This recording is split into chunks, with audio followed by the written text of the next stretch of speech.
تعالى وبركاته. أهلا وسهلا ومرحبا بكم معي في قناتي وقناتكم دائما شيوات ووصفات بالخميرة البلدية. أول حاجة كما العادة، اللهم صل وسلم وبارك على سيدنا محمد وعلى آله وصحبه أجمعين. هنا كيما كتشوفوا إن شاء الله هاد النهار غنديروا الكونفيتير ديال القرعة أو اليقطين أو القرع الأحمر. هنا عندي الزريعه ديال هاد القرعه، غادي نحتفظوا بها ان شاء الله، غادي نستافدوا منها. وعندي هنايا واحد نص كيلو ديال القرع. القرعه نقطعتها على شكل نتوما لكم الاختيار، تقطعوا على شكل بغيتو مربعات صغارين ولا متوسطين. المهم اليقطين راه معروف كيطيب دغيا.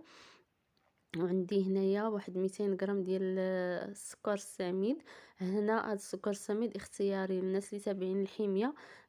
غادي يخليوه حتى المرحله الاخيره فاش كيطيب معنا القرع ديالنا. غادي تزيدوا واحد الكاس ديال العسل الطبيعي، انا ما توفرليش راه غادي ندير هاد السكر. ونورمال راه غادي خصني ندير اكثر، وانما انا نقص في الكميه. عندي هنايا واحد الكاس ديال البرتقال،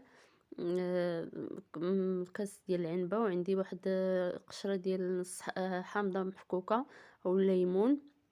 وعندي هنايا شي 3 المعالق ديال العصير ديال الليمون او الحامض، وغادي نخليهم حتى المرحله الاخيره عاد غنضيفو. وعندي هنا واحد نص كاس ديال الماء. غادي ندير هاد جميع المقادير كلهم وغادي نخلطهم وصافي، وغادي نديهم فوق العافيه تكون مجهده في الاول، تبقى يغلى معنا الخليط، وغادي نقصو ونخليو على العافيه مهيله. وهنا هاد الزرعه ديالنا حمرناها ناكلوها، ما كاينش علاش باش نضيعوها، كتجي زوينه ولذيذه.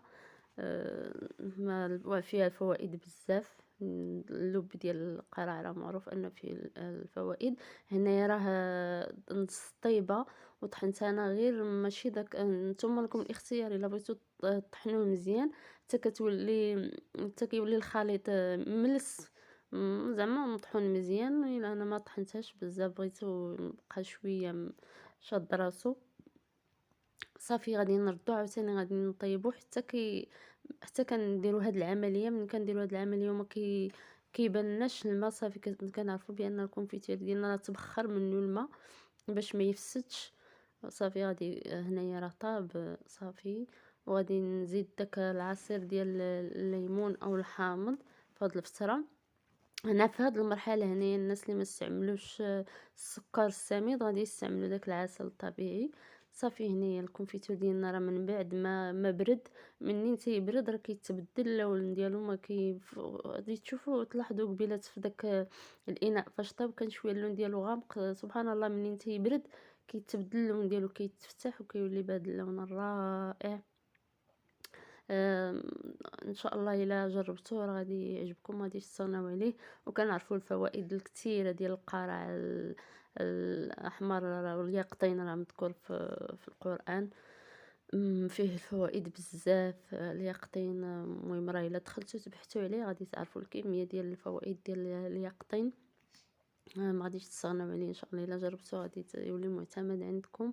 وهنايا هاد القراشله والبريوش اللي درت معكم في الفيديو الماضي، هنايا ان شاء الله راه حيت انا راه قلتها لكم في الفيديو بان هادو درتهم ما درتش فيهم السكر، كنت السكر عوضته بداك النبق والخروب، يعني جاو شويه مسوسين، ما غاديش يجيو من طبيعه الحال فيهم السكر كما معتمدين.